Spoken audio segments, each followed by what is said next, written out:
ausência na rádio Sim, não sim. quer dizer necessariamente férias. Quer dizer que você não usou férias? Fui fazendo alguns períodos de descanso, algumas idas à Expo, e algum passear na região também. Não foi à Expo ontem? Ontem não, fui no sábado. Ontem era importante, porque é o dia da Madeira e tal. Sim, mas não fui. Fui no dia da República da Macedónia. Também acho ter sido agradável. Eventualmente sim, embora não seja país do meu especial agrado. Não é? Não, mas Não. por questões que têm a ver com alguma afinidade que eu tenho com os gregos e com a polémica política Está da bem. Macedónia grega e, portanto, uma causa da qual eu também estou ligado. Está bem. E, entretanto, ao nosso nível houve coisas interessantes, como, por exemplo, a festa das vindimas. Não houve. Precisamente. Das vindimas há. Até amanhã. Até amanhã. É engraçado, nós não fizemos, eu e o Policarpo, não fizemos aqui nenhum diálogo antes. Fizemos algum Não, diálogo, mas por acaso não fizemos. Não falámos do que é que íamos falar. Só o que é que íamos falar, mas é precisamente o tema da abertura. Fantástico. E isto pega num tema que falámos, eu julgo que na última ou na penúltima vez que tivemos aqui uma intervenção, sobre a importância das feiras e das festas. Realmente a festa das vindimas, mais um ano, continua a afirmar-se como um marco na região.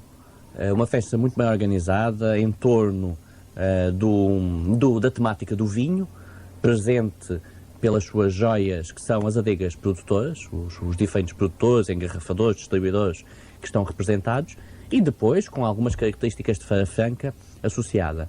Mas a festa das vindimas não é só um certame noturno ou diurno de feira, é também um conjunto de iniciativas que tem já a tradicional a pisa do primeiro mosto, a pesagem, a bênção, portanto uma cerimónia religiosa associada, e por outro lado teve no sábado mais uma vez o Congresso da Vinha e do Vinho, organizado pela AVIP, penso em colaboração com a Comissão Vitivinícola.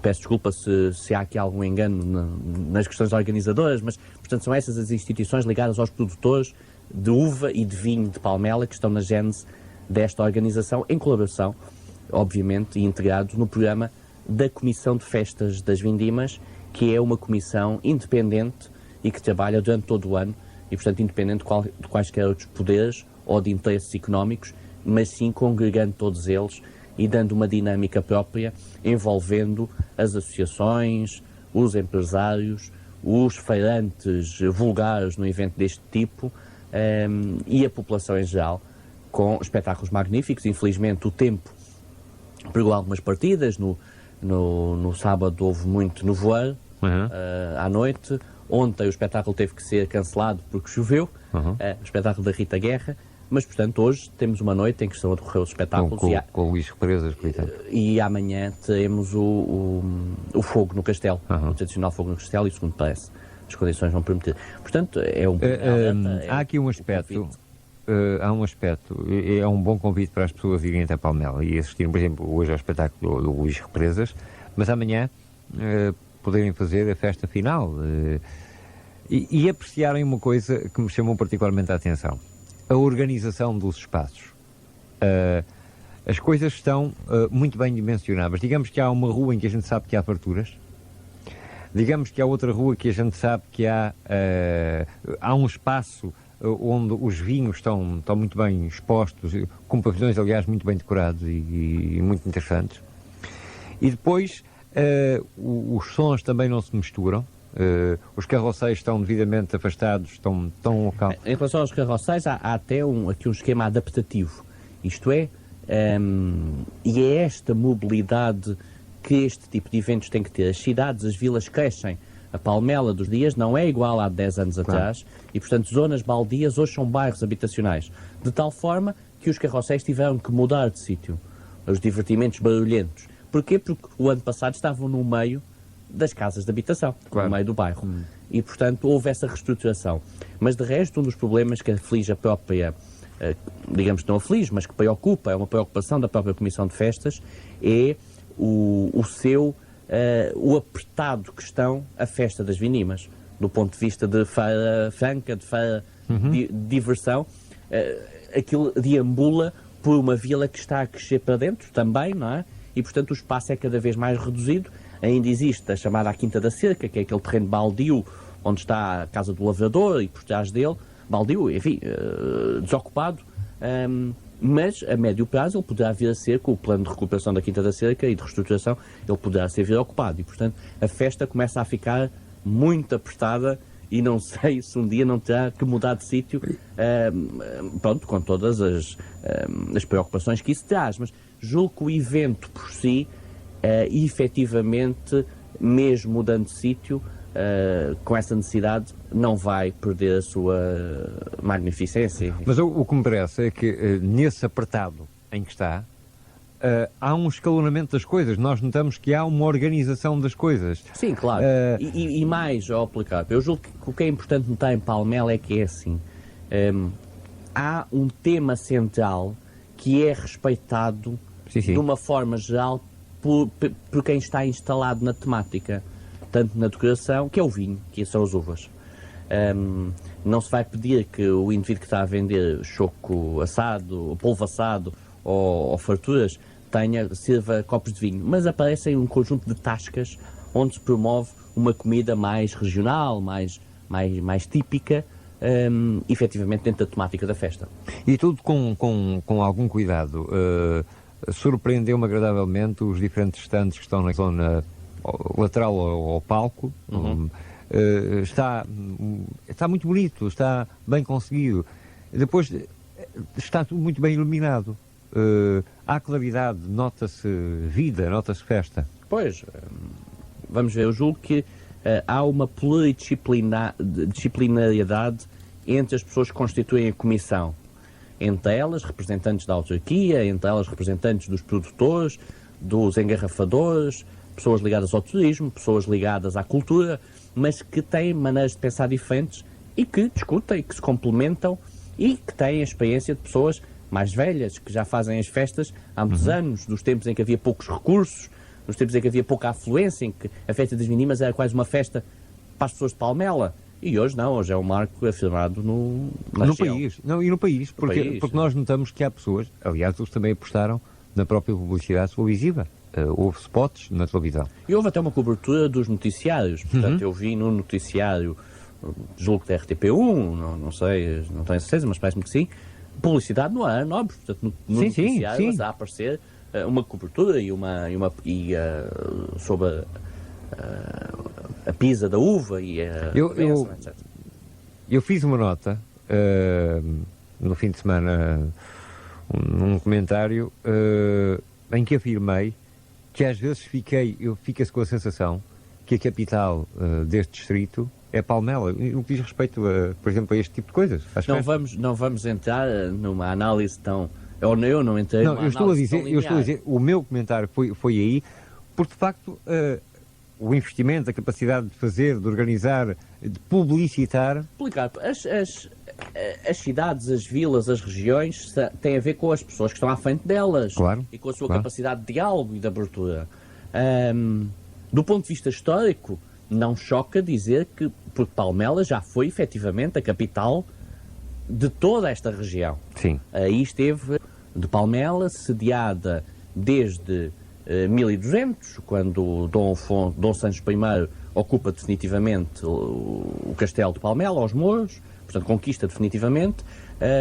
Desde essa altura, aí é instalado, ao pouco tempo depois, a cabeça, o mestrado da Ordem de Santiago de Espada. A Ordem de Santiago, ordem religiosa e militar espanhola que colabora com os lusitanos na conquista do território aos mouros que cá estavam instalados.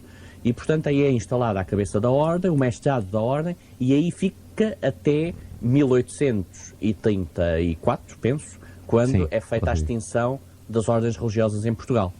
Depois o castelo cai em algum declínio, em alguma ruína, depois da morte dos últimos frades que aí continuam a viver, e nos anos 40 ele está em ruínas. E depois, quando são feitas as grandes intervenções no património nos anos 40, ele começa a ser recuperado e depois, finalmente, há a recuperação que dá origem à instalação da pousada e, mais recentemente, já no final dos anos 80, o projeto de recuperação e animação do castelo, desenvolvido pela autarquia, em conjunto com um conjunto de associações, coletividades e a própria Natur, e que hoje temos um castelo aberto à população e, portanto, Sim, vivo. digamos, um ponto de atração turística de grande frequência.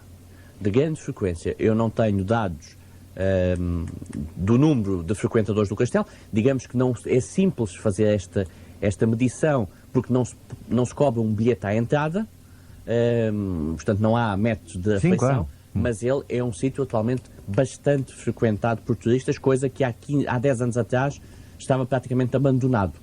E até era perigoso e desagradável visitar o castelo. Claro. É isso que chama-se dinâmica. Sim, eu acho que o Castelo de Palmela deverá ser, eu não estou aqui, este espaço é um espaço positivo e é um espaço construtivo. O Castelo de São Filipe tem também uma varanda maravilhosa sobre a cidade de Setúbal, de um olhar para que não se resuma a uma pousada encaixada num terreiro pouco agradável de frequentar. Portanto, podemos transformar todos em conjunto, olhando para os bons e maus exemplos do que se tem feito no património dos castelos, olhando para os bons e maus exemplos, repito, e portanto, tirando daí as lógicas, olhando para os orçamentos que temos, mas transformar aquele castelo e, portanto, impõe-se uma animação em Setúbal que poderá atingir uma relevância tão grande como a de Palmela. Entretanto, o Sal vai promover, por exemplo, um rally paper, como sugestão, a Rota do Vinho. Pois. Tem que ver com Palmela? Não, o vinho não tem a ver com Palmela. Também tem. Também tem, enfim, a Palmela é quase que a marca. O Rally Paper que a Sal tem digamos que é um produto de animação dirigido a grupos, nomeadamente a grupos de empresas, a grupos de associações que querem fazer um dia bem animado. O Rally Paper, no fundo, não é mais do que um passeio mistério em que as pessoas seguem nos seus carros e vão descobrindo. E a Rota do Vinho foi uma forma que encontramos de proporcionar o descobrir de certos sítios, de certas zonas, de certas adegas mais ou menos escondidas, de certas vinhas, de certas imagens, através do mistério da descoberta. E por isso, depois no final, há uma entrega de prémios, um jantar num sítio agradabilíssimo, que funciona como continuação desse convívio. Vocês mantêm os passeios pedestres, mas há aqui um convite, e um convite já a pensar mais à frente, em dezembro, por exemplo, um convite aberto às empresas, quase que a dizer, venham todos, patrões, empregados, colaboradores, venham todos, venham... Esse é um espaço que o turismo ocupa de uma... O turismo não é só o estrangeiro que vem de férias. O turismo é, acima de tudo, lazer. E um lazer construtivo, um lazer de dinâmica do grupo, do conhecer, do trocar experiências. E também nas empresas é essencial que haja uma dinâmica interna. E há empresas que apostam nisso fortemente. Criar momentos de lazer e de conhecimento da região onde estão instalados que se diferenciam e que fazem com que os seus colaboradores, com os seus quadros, com os seus operários, possam ter momentos de satisfação e possam ter momentos de boa disposição e que muitas vezes possam trocar opiniões, conversar aquilo que não têm tempo durante o seu horário de trabalho ou durante os seus dias de trabalho. E por isso o que a SAL propõe é que de uma forma mais ligada à aventura ou mais ligada à cultura, à descoberta da região, possam estar todos juntos numa animação. A isso chamamos um turismo de grupo local, um turismo, o lazer empresarial ou a formação outdoor, que é uma área um bocadinho diferente, mas que tem a ver também com isto, com o chamado, utilizando alguns termos ingleses ou anglo-saxónicos, o team building, que é a construção de equipa, que é o ajudarem-se mutuamente. Para o próximo domingo, dia 13 de setembro, vocês propõem um passeio, por exemplo, um passeio pedestre, às Quintas de Azeitão. O passeio das Quintas de Azeitão, digamos que é um passeio, não vamos visitar nenhuma quinta em especial, vamos circundar um conjunto de quintas e um conjunto de aldeias que passam despercebidas às pessoas que passam na nossa região. A ninguém passa despercebido passar em Vila Nogueira de Azeitão, porque a estrada à travessa, ou na aldeia rica, ou na aldeia de Irmãos, elas bordejam a estrada. No entanto, há um conjunto de aldeias que são escondidas, são as aldeias altas de Azeitão, a aldeia da Piedade, a aldeia de São Pedro, a aldeia da Portela, dadas por quintas magníficas, umas com vinhas, outras com árvores de frutos, outras com árvores frondosas, de tipo jardim, e portanto este nosso percurso é um percurso de dificuldade baixa, média, baixa, onde circundamos e onde fazemos um passeio muito agradável por zonas inimagináveis, nomeadamente por uma zona de cascatas na Arrábida. Cascatas, digamos que não são cataratas, não é? Mas são cascatas com 2 dezenas de metros, 3 dezenas de metros, em que tem um ambiente efetivamente paradisíaco. E, portanto, são aqueles recantos escondidos que nós vamos descobrindo e que vamos pondo à disposição de... Isto é preciso levar sapatos capazes? Sapatos capazes. Ténis, não? Sim, ténis, botas de montanha. Para qualquer atividade turística há um traje. Assim como para qualquer concerto há um traje. E, portanto, também para os este OHF tipo de turismo... preferem atuar no estado da luz.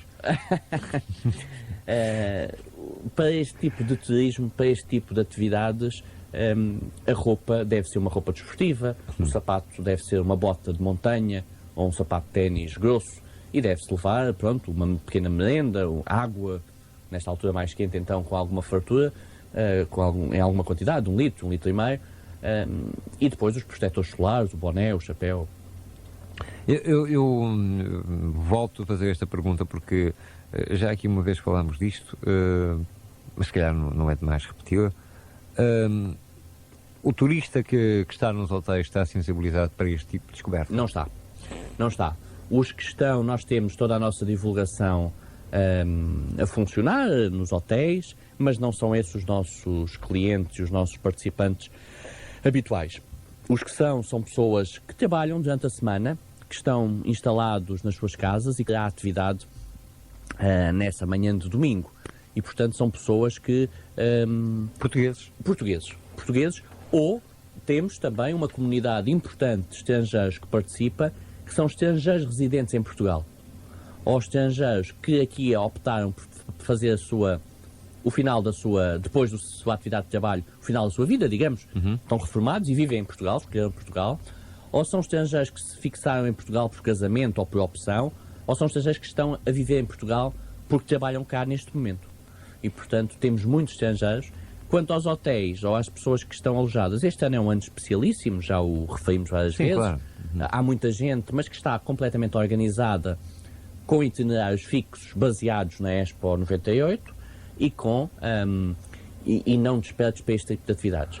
Muito bem. Que para o próximo ano desenha-se com alguma vontade institucional que já denotamos a possibilidade de uma campanha bem forte.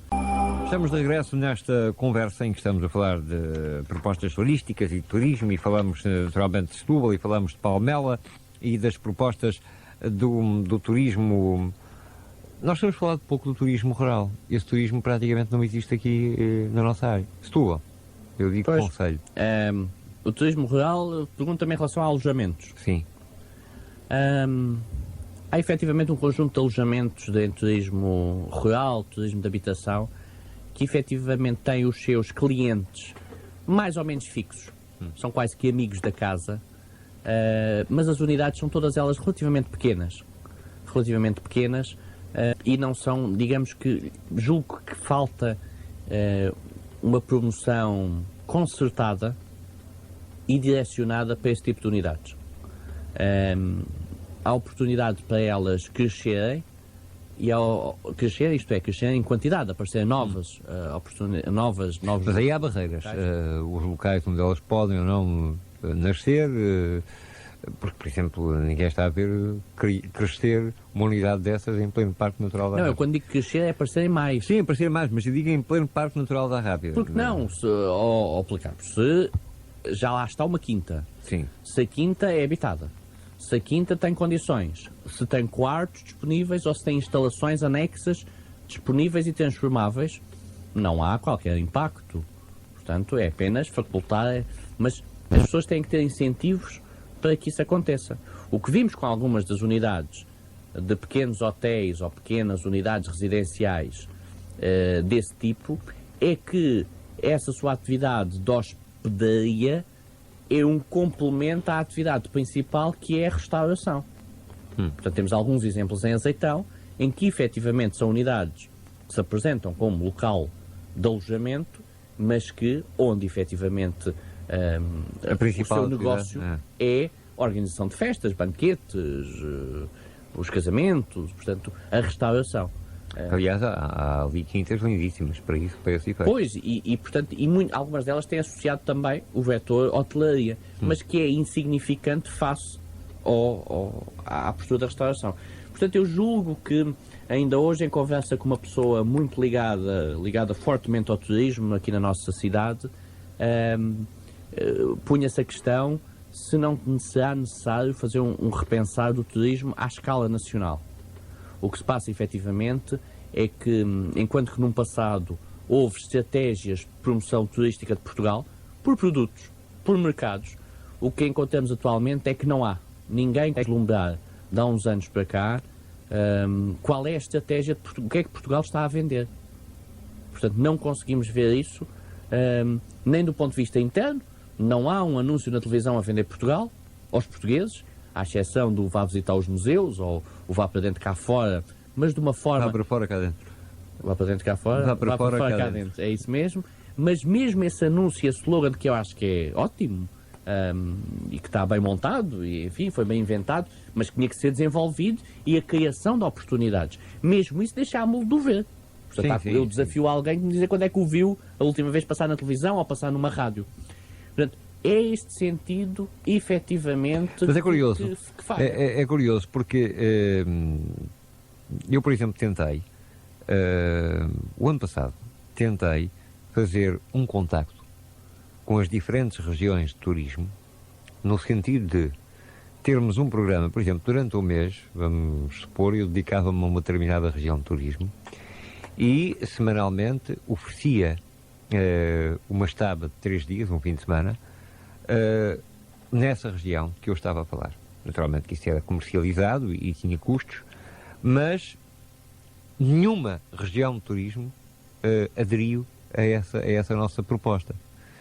E parece-me que fazem mal, porque era uma forma de, com custos reduzidíssimos, promover, dizendo aos tubalenses, por exemplo, vão até lá porque têm condições. Esta coisa é bonita, isto aqui é bonito e é Portugal. E dá uma sensação que ainda continuamos com uma mentalidade um bocado retrógrada neste aspecto. Eu acho que falta, continuo a dizer, falta uma gestão estratégica, seja ela, bom, tendo de começar ela a ser por nível nacional. O que se passa é que os empresários do mundo do turismo não sabem qual é a definição estratégica do país. Vamos ter um turismo de massas? Vamos ter um turismo de especialidade? Vamos ter um turismo apoiado no sol e na... como temos há 40 anos ou há 30 anos? Ou antes, pelo contrário, vamos buscar as especialidades de cada sítio? É a gastronomia efetivamente uma atração só por si? Ou é um complemento a outras atividades? Quais? Somos um país para virarmos para o golfe? Que é um mercado relativamente elitista, e quando digo isto no bom sentido, mas abrange apenas uma determinada faixa do mercado. Sim. Ou não? E portanto este ano a Expo 98, com tudo o que positivo pode ter trazido para Lisboa, acabou por bloquear os destinos portugueses. Viu-se isso com alguma revolta, digamos, das pessoas do Algarve, e viu-se isso com algum desdém e também alguma revolta e preocupação das pessoas do Norte, do Minho, das Beiras, do Porto. Realmente, e depois da Expo, o que é que Portugal está a vender este ano para 99? Não há. Estive na Expo, estive em vários sítios, vi várias mensagens da Expo, uma Expo virada para os oceanos, conquistar o futuro, mensagens de uma poesia maravilhosa, ao mesmo tempo que no Brasil um barco tem um rombo e deixa cair toneladas de ácido sulfúrico para os oceanos. Portanto, não há uma mensagem de dizer o futuro de Portugal é você cá vir para o ano, porque já não há Expo, mas vem fazer isto. Vem caçar, vem pescar, não há vem jogar golfe, vem posto ao sol, vem passar umas noitadas todas as noites em festas. Não há. Não há. Eu notei uma coisa, aqui bem perto de nós, com a nova administração, por exemplo, no caso da Torre Alfa, que aparece consumida e muito virada, até por ação de uma agência, para os espanhóis. Li, inclusivamente, que um espanhol entrevistado se queixava, estava agradado com a situação, gostava de estar aqui, dizia que a água era ótima e tudo bem, mas dizia que parecia-lhe pouco que tinha saído de Espanha, porque ia falar muito espanhol. Isto terá que ver com uma catadupa de espanhóis que ia ali de repente.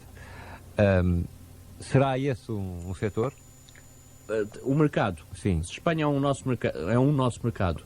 É claramente. Sem dúvida alguma. Não tenho dúvidas. Mas esta aposta é repentista, foi de repente. Sim, quer dizer, nada, este ano não serve de exemplo para nada. A própria questão de Troia é uma questão, portanto, que, como sabemos, Troia foi comprada este ano pelo Grupo Sonai, portanto, e havia que rentabilizar, oferecendo esta perspectiva da Expo e da necessidade de alojamento. E para o ano? É isso que estamos à espera. É isso, qual é a estratégia? Porque para o ano não vêm para cá pessoas para ir para a Expo, porque não é Expo. Agora, o falar-se muito espanhol aqui, enfim, não é argumento, julgo. Não, mas o que me pareceu, o que eu queria dizer, e se calhar fiz-me perceber mal, é que já há uma tentativa, através de uma agência que pertence também ao Grupo Sonai, de colocar em Troia um mercado espanhol. Independentemente da Expo, porque me quer parecer que muita gente ficou em Troia, independentemente da Expo. Podiam ir, eventualmente, à Expo, mas vieram passar 8 dias ou 15 dias ali, àquele espaço. Isto poderá ter um sinal, algum sinal. Pode ser uma aposta futura? Eu julgo que deverá ser uma aposta. É preciso não esquecer que da fronteira a Troia são 2 horas, 4 horas, vá lá. Sim, a andar calmamente. A andar muito calmamente. 3 horas a andar calmamente. Sim, sim. Porque com a autoestrada, portanto dá para virar praia à Troia. Sim, é verdade. Isso é verdade. Porto ou Carvalhal. Desta forma, o mercado está ali. Com um poder de compra um bocadinho superior aos portugueses e mais. Eu conheço relativamente bem os espanhóis, pelo menos aqui estes do Sul, da Andaluzia, e há uma admiração muito grande por Portugal e pelos portugueses. Ao contrário da opinião que grande parte dos portugueses tem sobre os espanhóis. Ela não é verdadeira, esta opinião que os portugueses, negativa que os portugueses têm.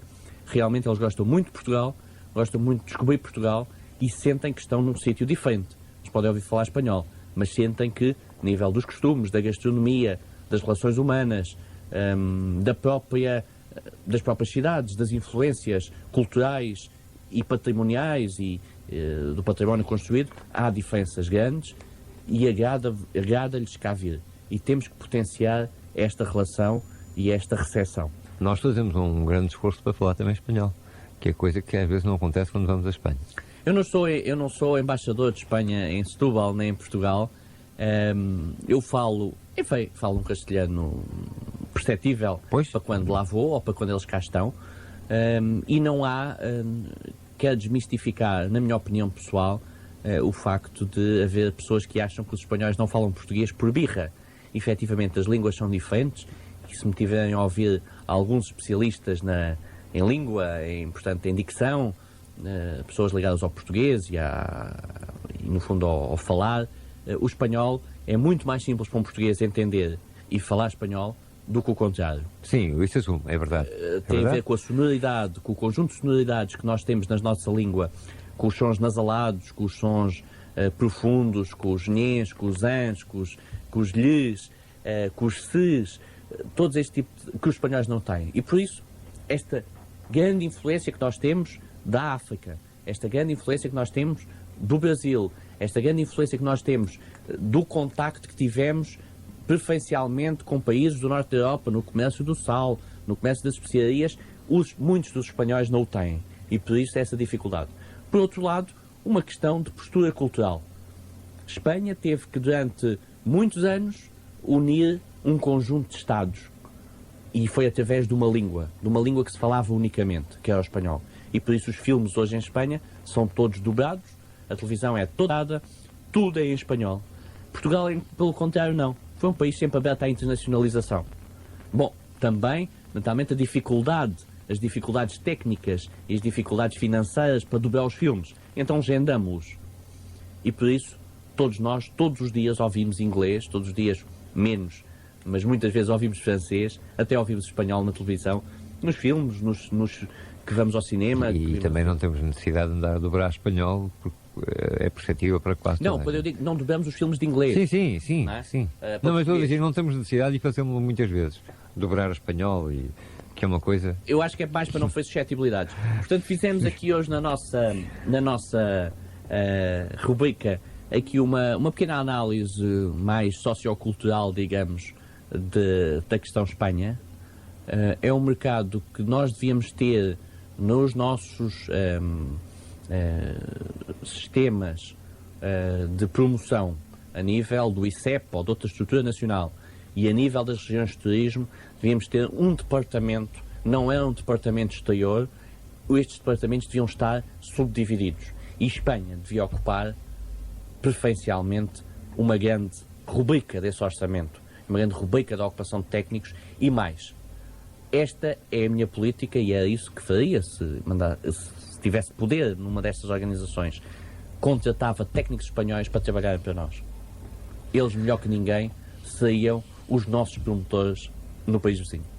Muito bem, na próxima segunda-feira cá estaremos, então, para o último programa a esta hora, porque depois o Zé Pedro Careiros vai passar noutro lado. Gostei de tê-lo cá, um resto de boa noite, Boa noite, e Ricardo. na Boa noite próxima ao fim de semana à semana mesma hora.